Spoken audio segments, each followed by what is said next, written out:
الحمد لله رب العالمين والعاقبة للمتقين والصلاة والسلام على سيد الأنبياء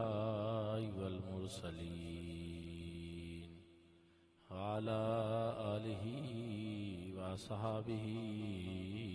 أجمعين. أما بعد فأعوذ بالله من الشيطان الرجيم. بسم الله الرحمن الرحيم. إياك نعبد وإياك نستعين. صدق الله مولانا العظيم وصدق رسوله النبي الكريم الأمين. مولاي صل وسلم دائما أبدا على حبيبك خير الخلق كلهم هو الحبيب الذي ترجى شفاعته لكل هول من الأحوال مقتحم. يا أكرم الخلق مالي من ألوذ به سواك عند حلول الحادث الأممي. نہایتی واجب الاحترام میرے بزرگوں، دوستوں اور عزیز ساتھیوں، میں نے آپ حضرات کے سامنے قرآن مجید فرقان حمید کی سب سے مشہور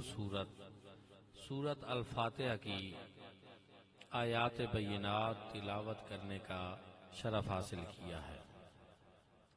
سورت الفاتحہ قرآن مجید فرقان حمید کی وہ سورت مبارکہ ہے جس کے بارے میں حضور نبی کریم صلی اللہ علیہ وآلہ وسلم نے ارشاد فرمایا کہ یہ سورت مبارکہ عرش الہی کے خاص خزانوں میں سے ایک خزانہ ہے. پھر عرب کی دنیا میں ہر وہ چیز جس کے نام بہت زیادہ ہوں، جس کے نام کثرت کے ساتھ ہوں، یہ اس کی عظمت اور فضیلت اور بزرگی کے اوپر دلیل ہوتی ہے.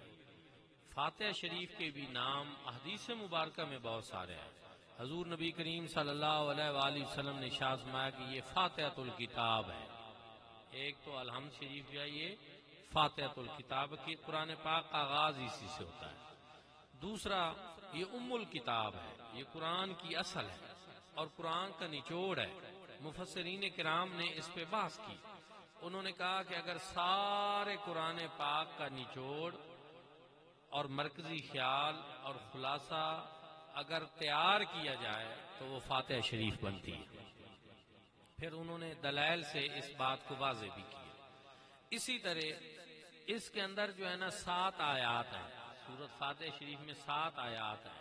اس وجہ سے اس کو 7 مثانی بھی کہا گیا کہ وہ 7 آیات جو بار بار پڑھی جائیں. اس میں اللہ رب العزت نے ہمیں اپنی ذات سے مانگنے کا طریقہ خود ارشاد فرمایا کہ پہلے رب کی تعریف کریں، اس کے رحمان اور رحیم ہونے کا جو ہے، اس کے مالک یوم الدین ہونے کا اعلان کریں، اور پھر اس کے بعد ہے ایاک نعبد و ایاک نستعین کہ تیری ہی عبادت کرتے ہیں ہم، تجھی سے مدد مانگتے ہیں. آج کی جمعۃ المبارک کی اس بابرکت نشست میں، اس مختصر سے وقت میں یہ چیز آپ کو بتانا اور سمجھانا بڑی ضروری ہے کہ اللہ رب العزت کی بارگاہ کے اندر جب ہم نماز پڑھ رہے ہوتے ہیں، آپ اور میں، ہم سب یہ دعا کر رہے ہوتے ہیں کہ ایاک نعبد و ایاک نستعین، تیری عبادت کرتے ہم، تجھی سے مدد چاہتے ہیں ہم. تو گویا انسان جو ہے جب اللہ رب العزت کی عبادت کر رہا ہوتا ہے تو پھر اللہ پاک کی مدد ہوتی ہے تو وہ عبادت کر رہا ہوتا ہے. اللہ پاک کی مدد نہ ہو، اس کی توفیق نہ ہو، اس کی مہربانی نہ ہو تو انسان عبادت کیسے کر سکتا ہے؟ مدد بھی ہے، توفیق بھی ہے، سارا کچھ ہے، لیکن پھر رب فرما رہا ہے کہ نہیں، تم یہ کہو کہ تیری عبادت کرتے ہم، تجھی سے مدد چاہتے ہیں ہم، یہ سوال کریں تو اس کا مطلب پھر کچھ ہوگا، اس کی کوئی حکمت ہوگی کہ جب انسان نماز پڑھ رہا ہے، عبادت تو کر رہا ہے، لیکن پھر اللہ پاک کی مدد مانگی جائے. کیوں؟ اس لیے کہ عبادت جو ہے اس کا تعلق ہے اجر و ثواب کے ساتھ، اور جو مدد طلب کرنا ہے اس کا مطلب ہے سوال کے ساتھ، مانگنے کے ساتھ، دعا کی صورت میں۔ اور یہاں اس سے اصول ہمیں یہ ملا، قاضی بیضاوی علیہ رحمہ نے تفسیر بیضاوی میں یہاں خود یہ سوال یہاں پر اٹھایا کہ آخر کیا وجہ ہے کہ انسان اللہ کی مدد پہلے لے عبادت بعد میں کرے، لیکن یہاں عبادت پہلے کرے اور مدد بعد میں مانگے، دعا بعد میں کرے، اس کی وجہ کیا ہے؟ تو انہوں نے کہا اس کی اصل وہ حدیث پاک ہے کہ جس میں یہ کہا گیا کہ جب تم نماز پڑھ رہے ہو تو اس وقت تم اکیلے اپنی عبادات اللہ کے حضور پیش کرنے کی نیت نہ کرو، بلکہ یہ نیت کرو کہ جو میری عبادات ہیں یہ محبوبان بارگاہ، مقبولان بارگاہ، اللہ کے نیک بندوں کی عبادات میں شامل کر کے اللہ کے حضور پیش کی جاتی ہیں، اور اللہ رب العزت جو ہیں اپنے محبوب اور مقبول بندوں کی عبادات کو دیکھتے ہوئے پھر گناہگاروں کی عبادات کو بھی قبول کر لے۔ الفاظ کیا ہیں؟ لعل تقبلها وتجابها الیک، تاکہ تمہاری عبادتیں جو ناقص ہیں وہ اللہ کے محبوب اور مقبول بندوں کی عبادات میں جب شامل کر کے اللہ کے حضور پیش کی جائیں تو پھر وہ بھی ساتھ قبول ہو جائیں۔ جنوبی پنجاب کے علاقے میں آج کل آموں کا موسم ہے، سندھ سے وہاں سے آم آتے ہیں۔ اگر کوئی دوست کسی کے پاس آم بھیج دے، پیٹی گاڑی پہ رکھوا دے، اور راستے کی وجہ سے اور گاڑی کے اندر جو ہے ان میں سے کچھ آم خراب ہو جائیں، تو پھر کیا ہے کہ قبول کرنے والا ان خراب آموں کو الگ کر کے پھر واپس بھیج دیتا ہے؟ نہیں بھیجتا، بلکہ سارے قبول کرتا ہے کہ دوست کا تحفہ ہے۔ ایک بات، اگر کوئی ایسا کر دے کہ وہ کہے کہ تحفہ تو چاہیے تھا تو پھر ٹھیک آم قبول کرنے ہیں، جو ٹھیک نہیں میں یہ واپس بھیجتا ہوں، تو کیا کہا جائے گا کہ یہ کم ظرفی ہے، یہ ٹھیک نہیں ہے، یہ اخلاق کے اصولوں کے مطابق یہ بات نہیں ہے کہ اس نے یہ نہیں دیکھا کہ اس کے دوست نے اتنے عام محبت سے بھیجے ہیں، چلو ایک دوست میں خراب بھی ہو گئے تو کیا ہو گیا۔ اس نے یہ نہیں دیکھا کہ بھیجنے والے کا خلوص کتنا ہے، پیار کتنا ہے، محبت کتنی ہے۔ اس لیے اعلیٰ ظرفی یہ ہے اور کمال یہ ہے، خوبصورتی یہ ہے، حسن یہ ہے اور اخلاق کی خوبصورتی یہ ہے کہ دوست کے بھیجے ہوئے سارے تحفے کو قبول کر لیا جائے۔ اللہ پاک نے بھی فرشتوں کو فرما رکھا ہے کہ تم میرے بندوں کی عبادات کو اکیلے اکیلے میری بارگاہ میں مت پیش کیا کرو، بلکہ جو میرے محبوب اور مقبول بندے ہیں ان کی باتوں میں گناہگاروں کی اور عوام کی عبادتوں کو ملا کر پیش کیا کرو، تاکہ میں اپنے محبوب اور مقبول بندوں کی عبادات کو دیکھتے ہوئے حضور کی امت کے گناہگاروں کی عبادت کو بھی قبول کروں۔ تو پھر یہاں مجھے کہنے دیجئے، اللہ والوں کی باتیں، ریاضتیں وہ ہماری قبولیت کے لیے ایک وسیلہ بن گئی۔ اور یہی وجہ ہے کہ جب امام صاحب یہاں جماعت میں پڑھتے ہیں ایاک نعبد و ایاک نستعین، تو پھر تو بات اس طرح ٹھیک ہو گئی کہ جمع کے صیغوں کے ساتھ یہ بات کی جا رہی ہے کہ اجتماع ہے، جمع کے صیغے درست ہیں، لیکن اکیلے بندہ پڑھ رہا ہے تو پھر بھی وہ کیا کہتا ہے؟ ایاک نعبد و ایاک نستعین۔ اس وجہ سے کیونکہ اس کے پیچھے تصور یہ ہے کہ کوئی اکیلا بھی یہ نہ سمجھے کہ میری اکیلی عبادت اللہ کی بارگاہ میں پیش ہونی ہے، بلکہ عبادات جب اللہ کی بارگاہ میں پیش ہونی ہے تو اللہ کے محبوب اور مقبول بندوں کی باتوں میں ملا کر پیش ہو۔ اچھا، ایک وسیلہ بنا، اور پھر دوسری چیز یہ اسی میں ہے کہ اللہ پاک سے جب سوال کرنا ہے تو کہا گیا کہ پہلے تم کچھ عبادت کر،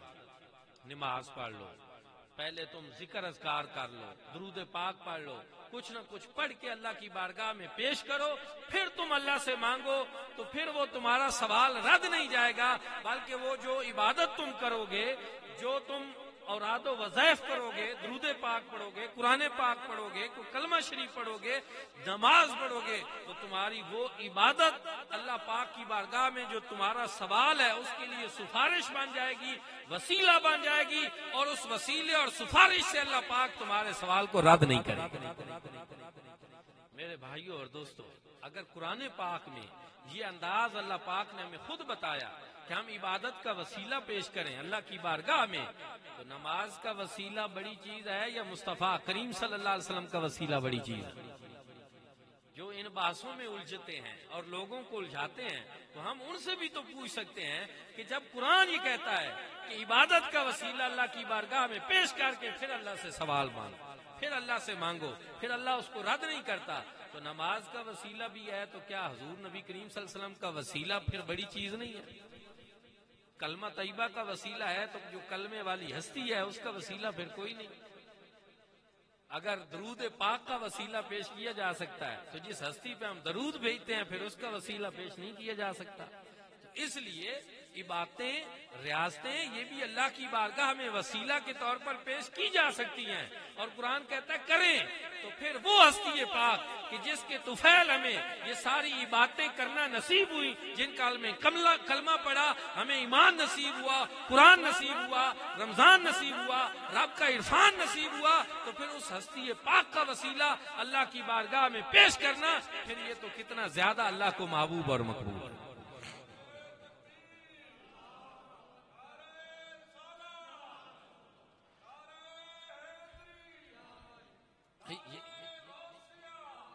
یہی وجہ ہے کہ حضرت امام مالک رضی اللہ تعالیٰ عنہ کو جب بادشاہ سلمان بن عبد الملک جو ہے وہ حضور علیہ الصلوۃ والسلام کی بارگاہ میں حاضری کے لیے گیا تو وہ اپنے ساتھ لے گیا کہ ہم دنیاوی لوگ ہیں، ہمیں یہ آداب نہیں معلوم کہ حضور علیہ الصلوۃ والسلام کی بارگاہ کے آداب کیا ہے، وہاں عرض کیسے کرنی ہے۔ اور اب بھی دنیا کے بادشاہوں کے لیے طریقہ یہی ہے۔ وہ ویڈیو آپ لوگوں نے دیکھی ہوگی جو عمران خان صاحب گئے ہیں روضہ رسول صلی اللہ علیہ وسلم پہ، تو وہاں پہ جو مفتی صاحب کوئی ہوتے ہیں عرب کے، وہ ساتھ جاتے ہیں اور وہ ویڈیو میں کیا پڑھاتے ہیں کہ آپ سب پڑھیں، وہ پڑھاتے ہیں ساتھ کیا صلاۃ و سلام علیکہ یا رسول اللہ۔ صرف ان کی نہیں، جب شاہ فیصل، شاہ فہد جو ویڈیو کا دور تھا اس میں آپ ان کی ویڈیو بھی دیکھیں، اب بھی جو بادشاہ وہاں کا جاتا ہے سعودیہ کا تو وہ خود نہیں جاتا، ساتھ اپنے مفتی اعظم جو ہوتے ہیں مدینہ طیبہ کے ان کو ساتھ لے کر پھر وہ آگے الفاظ بتاتے ہیں، اور الفاظ وہ ویڈیو میں آپ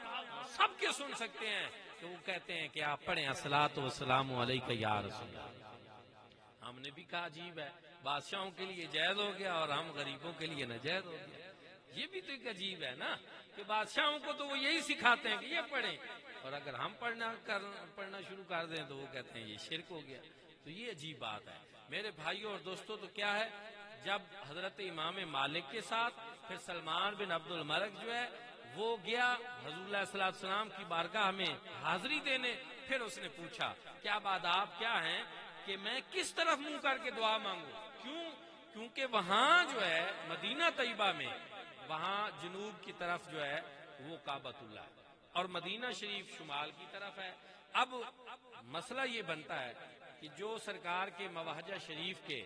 سامنے کھڑا ہوتا ہے شخص، اس کے لیے ہے کہ اگر وہ حضور کے مواہجہ شریف کی طرف رخ کرے تو اس کی پیٹھ کعبہ کی طرف ہو جاتی ہے، اور اگر کوئی کعبہ کی طرف رخ کرے تو پھر سرکار کو پیٹھ ہوتی ہے۔ تو پھر پریشانی بنی کہ اب میں کیا کروں، کہ اب میں کس طرح منہ کر کے دعا مانگوں، کعبہ کی طرف منہ کر کے دعا مانگوں یا حضور علیہ الصلوۃ والسلام کے روضہ اقدس کی طرف منہ کر کے دعا مانگوں۔ یہ بات پوچھی سلمان بن عبد الملک نے، اموی خلیفہ نے، کس سے پوچھی؟ حضرت امام مالک سے، جنہوں نے 30 سال مسجد نبوی شریف میں بیٹھ کر درس حدیث دی۔ ایک مرتبہ درس حدیث دے رہے تھے اور چہرے کا رنگ جو ہے وہ تبدیل ہو رہا تھا، ہر تھوڑی دیر بعد رنگ بدل جاتا، ہر تھوڑی دیر بعد رنگ بدل جاتا۔ کچھ دیر کے بعد دوستوں نے، عزیزوں نے، شاگردوں نے پوچھا حضور آج عجیب بات ہم دیکھتے ہیں، جب آپ درس حدیث دے رہے تھے آپ کے چہرے کا رنگ جو ہے وہ تبدیل ہو رہا تھا اور ہمیں سمجھ نہیں آ رہی تھی کہ کیا ہو رہا ہے۔ کہا ایک ظالم بچھو تھا اور وہ مجھے ڈنگ مارتا رہا، لیکن میں نے یہ مناسب نہیں سمجھا کہ میں حضور علیہ الصلوۃ والسلام کی حدیث پڑھانے کا سلسلہ روکوں اور اس کی طرف متوجہ ہوں۔ میں نے مسلسل توجہ اپنی حدیث پاک کی طرف رکھی اور اس نے مجھے 36 مرتبہ ڈنگ مارے ہیں، لیکن میں نے اس کی طرف توجہ نہیں کی۔ لیکن ظاہر انسان ہوتا ہے، چہرے کا رنگ بدلتا رہا، لیکن انہوں نے اتنی کامل توجہ، اور یہ آداب تھے ان کے۔ پھر آپ پڑھیں ان کی سیرت میں کہ امام مالک وصفی ہیں کہ 30 سال آپ مدینہ طیبہ میں رہے، ایک مرتبہ صرف حج کے لیے زندگی میں باہر گئے، پھر باہر نہیں گئے. کیوں؟ اس لیے کہ ان کی خواہش یہ تھی کہ زندگی کا کوئی پتہ نہیں، مرنا ہے تو موت کیوں نہ حضور کے شہر کے اندر آ جائے. کہیں ایسا نہ ہو کہ میں کسی کام کے سلسلہ میں شہر نبی سے باہر جاؤں اور وہاں میرا وقت پورا ہو جائے. اس لیے وہ جو ہے مدینہ طیبہ سے باہر نہیں جاتے تھے. اور ایک شہر کی حدود ہوتی ہے، جس طرح شہر کی ہے، پھر ارد گرد 7 کھلی آبادیاں بھی ہوتی ہیں. پھر انہوں نے 29 سالوں میں ایک مرتبہ بھی حضور علیہ الصلوۃ والسلام کی جو مدینہ طیبہ شہر کی حدود ہے اس کے اندر ایک مرتبہ بھی رفع حاجت نہیں کی، ایک مرتبہ بھی 30 سالوں، بلکہ اس کے لیے شہر کی حدود سے باہر تشریف لے. آداب یہ تھے ان کے، جو اس ہستی کے محدث اور اس طرح حضور نبی کریم صلی اللہ علیہ وسلم کے عاشق اور فقیہ، جن کا ایک جس طرح ہم امام اعظم ابو حنیفہ کے مقلد ہیں، اسی طرح ان کا بھی ایک پورا مذہب ہے مالکیہ، لوگ امام مالک کے بھی مقلد ہیں. اتنی بڑی ہستی، ان سے جب پوچھا سلمان بن عبد الملک نے کہ اب میں حضور علیہ الصلوۃ والسلام کے مواجد شریف کی طرف رخ کر کے دعا مانگوں یا میں بیت اللہ کی طرف جو ہے رخ کر کے دعا مانگوں تو کیا صورتحال بنے گی؟ تو حضرت امام مالک نے ان کو کیا کہا؟ انہوں نے کہا تم اس ہستی پاک کی طرف منہ کر کے دعا مانگو، ان کی طرف رخ کر کے دعا مانگو. انہو وسیلتک و وسیلت ابیک آدم، جو تیرے بھی وسیلہ ہیں اور تیرے باپ جناب آدم علیہ السلام کے بھی وسیلہ.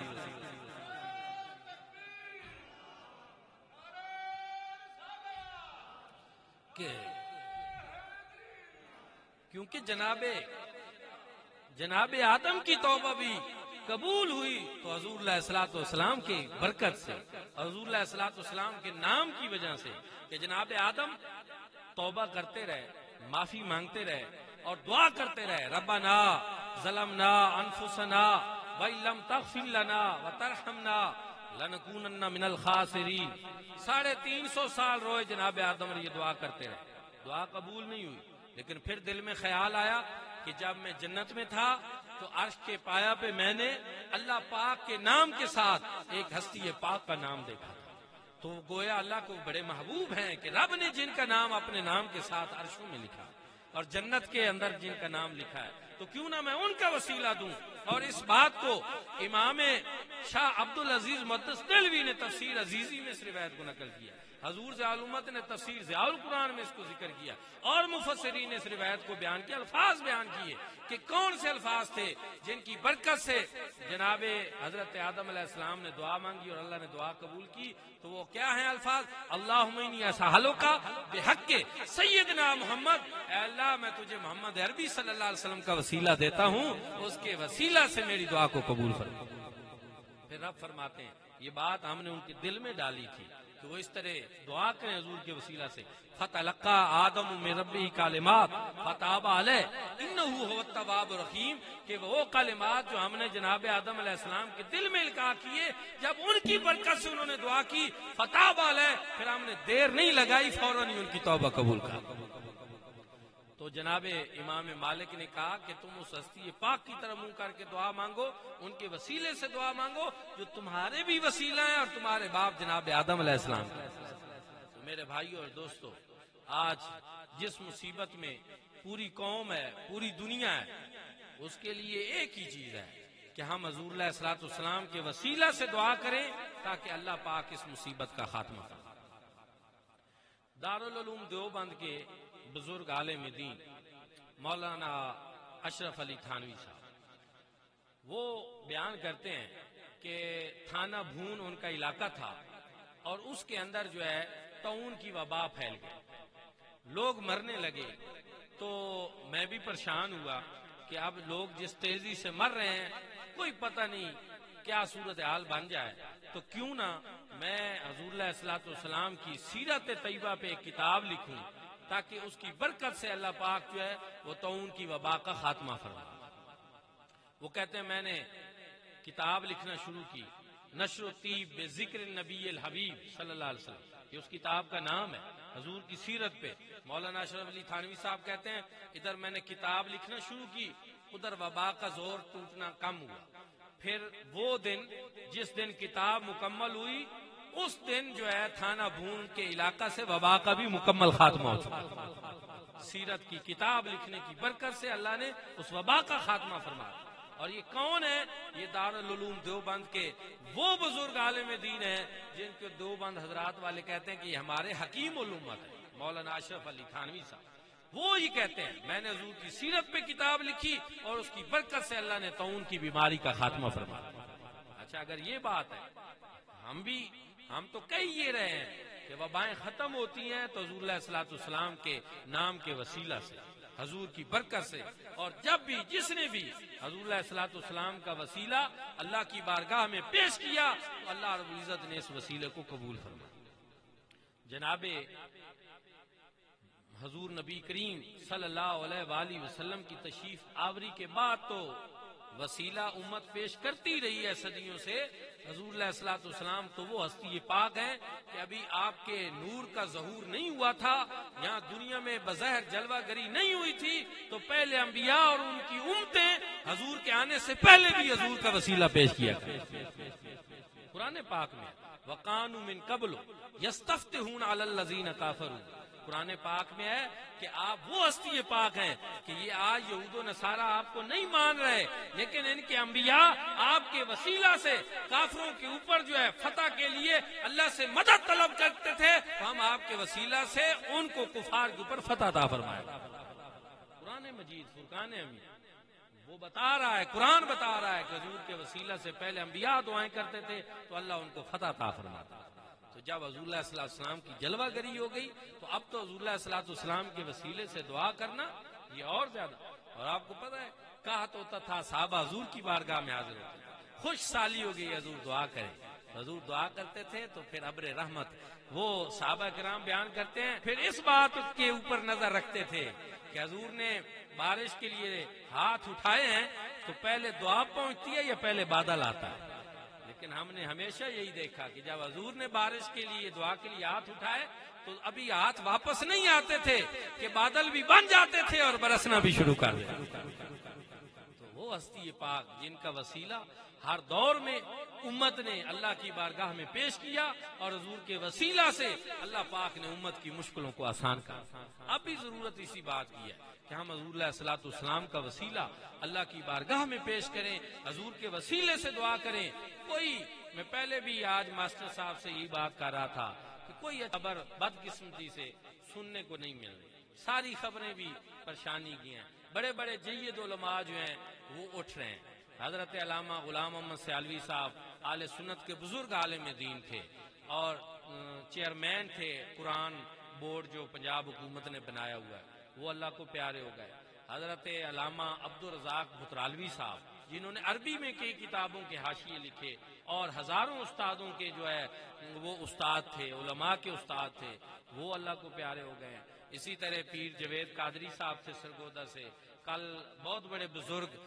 زینت السادات پیر سید کبیر علی شاہ صاحب چورا شریف سے ان کا وصال ہو گیا۔ بہت سارے بزرگ اب جا رہے ہیں، تو یہ کیا ہے؟ ان علماء کا اٹھ جانا۔ کہتے ہیں عربی میں کہ موت العالم موت العالم، کہ ایک عالم کی موت ایک پورے جہان کی موت ہوتی ہے، کہ جب کوئی اس طرح کا عالم دین جو عالم بعمل ہو تو اس دنیا سے اٹھتا ہے تو وہ اپنے ساتھ اپنی ساری برکتیں ساتھ لے۔ تو اس وجہ سے ایک تو دعا ہے کہ اللہ کریم جتنے مرحومین ہیں ان کے درجات بلند فرمائے، ان کی قبر کو روشن اور منور فرمائے، اور اللہ رب العزت ہم سب کو ان کا نعم البدل عطا فرمائے، اور ہمیں اس محرومی سے اللہ پاک جو ہے وہ بچائے کہ اس طرح کے بزرگوں کا سایہ ہمارے سروں سے اٹھ جائے۔ تو ضرورت میرے بھائیوں اور دوستو اسی بات کی ہے۔ وقت تیزی سے گزر رہا ہے، وقت میں ایک طرح کی بے برکتی آ گئی ہے، قرب قیامت کی نشانیاں ہیں کہ جس میں مہینے ہفتوں کے حساب سے گزریں گے، ہفتے دنوں کے حساب سے گزریں گے، دن گھنٹوں کے حساب سے گزریں گے، اور اب ہم اپنی زندگی میں اسی طرح کا ہوتا جو ہے اس کو عملاً بھی دیکھ رہے ہیں۔ وقت میں بے برکتی ہے، مال میں بے برکتی ہے، حالات میں بے برکتی ہے۔ تو ان ساری چیزوں کے لیے یہی ہے کہ ہم صدق کے دل سے اللہ پاک کے حضور حاضر ہوں، اللہ پاک سے معافی مانگیں، حضور علیہ الصلوۃ والسلام کا وسیلہ اللہ کی بارگاہ میں پیش کریں تاکہ اللہ رب العزت ہمیں اس طرح کے برے حالات سے بچائے۔ جب تک لوگ صدق کے دل سے اپنی نیت کا قبلہ درست نہیں کرتے حالات تبدیل نہیں ہوتے۔ دل کو بدلنا، نیت کو بدلنا، سوچ کو بدلنا، یہ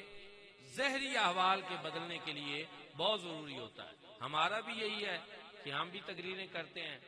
اور لوگوں کا بھی یہی ہے کہ آپ وہ سنتے رہتے ہیں، لیکن دونوں طرف سے یہ ہوتا ہے کہ ہم ذہن بنا کر آتے ہیں کہ ہم نے کرنی ہے تقریر، لوگ بھی ذہن بنا کر آتے ہیں کہ ہم نے یہاں آ کر سن کر چلے جانا ہے۔ لیکن کاش ہمارے دل میں یہ بات ہو کہ ہم وہ بات کریں کہ جو بڑی ضروری ہو، جس پہ لوگ عمل کریں، اور آپ لوگوں کے لیے بھی ضروری ہے کہ وہ کسی نے کہا تھا کہ نیک باتوں پہ عمل کرنا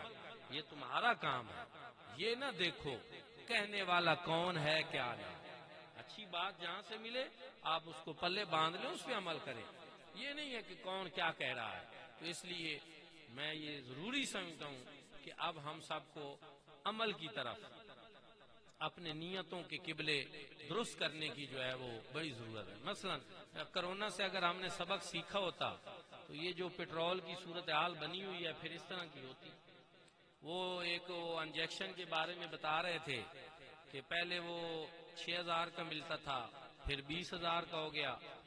اور اب جو ہے وہ انجیکشن جو ہے کوئی بتا رہا ہے 3 لاکھ کا ہے، کوئی بتا رہا ہے کہ وہ 6 لاکھ۔ اب یہ کیا، یہ ہم سبق سیکھ رہے ہیں بھائی؟ دنیا کے اندر جو ترقی یافتہ اقوام ہیں، چاہے وہ غیر مسلم ہو مسلمان ہو، جو بھی، جب بھی ان کے ساتھ کوئی بھی حادثہ پیش آئے، کوئی وجہ پیش آئے، تو پھر وہ اس کی وجہ کو بھی تلاش کرتے ہیں، سبب تلاش کرتے ہیں، اور پھر سوچتے ہیں کہ آئندہ ایسا نہ ہو، اس کے لیے تیاری کرتے ہیں۔ ہمارا کام ہی الٹا ہے کہ جو ہوتا رہے، جب تک ہمیں ذاتی طور پہ کچھ نہیں ہونا، ہم نے نہیں تبدیل ہونا، جو ہوتا رہے۔ سب سے اچھا کہتے ہیں وہ ہوتا ہے جو دوسروں کے انجام کو دیکھ کر عبرت کرے۔ جوان لوگ، بڑے صحت مند لوگ، اور پتہ ہی نہیں چل رہا کہ 1-2 دن میں بس ہی وہ چلے گا۔ اس لیے ہم سب جو ہیں عبرت پکڑیں۔ اور ایک آخر میں میں نے ایک خاص بات بتانی، وہ یہ ہے کہ پچھلے دنوں ایک بڑی ویڈیو وائرل ہوئی کہ جی سنا مکی وہ آپ استعمال کریں، حدیث پاک میں ہے کہ اس میں شفا ہے تو شفا ہو جاتا۔ اچھا، شہد کے بارے میں بھی قرآن پاک میں ہے کہ اس میں لوگوں کے لیے شفا ہے۔ کلونجی کے بارے میں بھی بہت ساری ایسی حدیث مختلف چیزوں کے بارے میں ہیں۔ تو ایک اصول اور ضابطہ آپ لوگ ذہن میں رکھیں کہ شہد بھی بعض بیماریوں والے لوگوں کے لیے مضر بھی ہے، یہ بات آپ ذہن میں رکھیں۔ اور ڈاکٹر منع کرے نا کہ آپ شہد استعمال نہ کریں یا آپ کو نقصان دے سکتا ہے، تو آپ اس بات پہ کہ قرآن نے کہا کہ شہد میں شفا ہے تو ہم نے ہر حال میں استعمال کرنا ہے، اور اگر آپ کو نقصان ہوتا ہے تو یہ بھی آپ نے پھر قرآن کی پوری بات نہیں سمجھی، یہ بات بھی ذہن میں رکھیں۔ کیونکہ میں نے اس پہ ایک پورا ریسرچ آرٹیکل پڑھا تھا،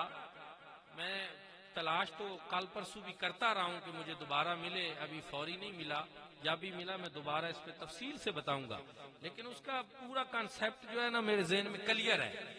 کہ وہ شہد شفا ہے ان مریضوں کے لیے کہ جن کے لیے شہد کے اجزاء جو ہیں وہ مفید ہوتے ہیں، اور وہ لوگ جن کے لیے اجزاء مفید نہیں ہیں تو ان کے لیے وہ مضر بھی ہو سکتا ہے۔ نتیجہ یہ نکلا کہ جو اس طرح کی روایات ہیں، احادیث ہیں یا آیات مبارکہ ہیں، ان کے اوپر ہو سکتا ہے ایک بندہ کہ قرآن میں شہد میں شفا ہے اور بندہ استعمال کرے اور اس کو نقصان ہو جائے، تو پھر وہ یہ بھی تو نتیجہ خاص کر سکتا ہے کہ پھر گویا کہ نعوذ باللہ قرآن نے جو کہا ہے وہ غلط ہے، حالانکہ یہ بات پوری طرح سمجھائی نہیں گئی۔ شفا ہے تو جو بھی ہے کسی مستند ڈاکٹر اور طبیب کے کہنے پہ جو نسخہ آپ استعمال کریں گے، نسخہ وہی درست ہوگا۔ وہ آپ کو کہتا ہے آپ شہد استعمال کریں، آپ کریں۔ وہ کہتے ہیں کہ آپ سنا مکی استعمال کریں تو کریں، وہ کہتے ہیں نہ کریں تو نہ کریں۔ یہ بات سمجھنا ضروری ہے کہ طبیب کی، ڈاکٹر کی جو ایڈوائس ہے، جو بھی دوائی دنیا کے اندر تیار ہوتی ہے اس کے اوپر وہ لازمی لکھتے ہیں کہ جی اس طرح اس کا طریقہ استعمال ہے، لیکن پھر بھی آپ جو ہے نا اس کو ڈاکٹر کے مشورے سے جو ہے وہ استعمال۔ یہ چیزیں سمجھنے والی ہوتی ہیں۔ بعض دفعہ ہم اپنی لا علمی یا اپنی جہالت یا محض اپنی جذباتیت کی وجہ سے ایک ایسا کام کرتے ہیں جس سے قرآن و سنت کے اوپر ایک پورا اعتراض کھڑا ہو جاتا ہے، اور لوگ پھر اس کا، چونکہ اب ثنا مکی میں وہ کچھ لوگ جو ہیں ان کو جن کا پیٹ میں انفیکشن ہوتا ہے، انتڑیاں خراب رہتی ہیں، ان کو وہ خراب کرتی ہے، وہ اسی طرح ہو رہا ہے کہ لوگوں نے دھڑا دھڑ وہ ویڈیو دیکھ کر استعمال کرنا شروع کر دی۔ اب دھڑا دھڑ لوگ کہہ رہے ہیں کہ اس میں تو حدیث میں تھا کہ جی شفا ہے، لیکن اب لوگ بیمار ہو رہے ہیں۔ تو یہ چیزیں سمجھنا بڑی ضروری ہیں کہ صحت کے معاملہ میں اور دینی معاملہ میں دونوں طرف ضروری ہے کہ آپ اچھے ڈاکٹر کے مشورے پہ عمل کریں اور دینی معلومات کے لیے اچھے عالم دین کے مشورے پہ عمل کریں۔ یہ ہماری بدقسمتی ہے کہ پاکستان میں نہ ڈاکٹروں کی کوئی کمی ہے اور نہ کوئی مفتیوں کی کمی ہے۔ تو یہ ضروری ایک چیز تھی تاکہ میں نے کہا آپ کو بتا دوں۔ بہت شکریہ، السلام علیکم ورحمۃ اللہ۔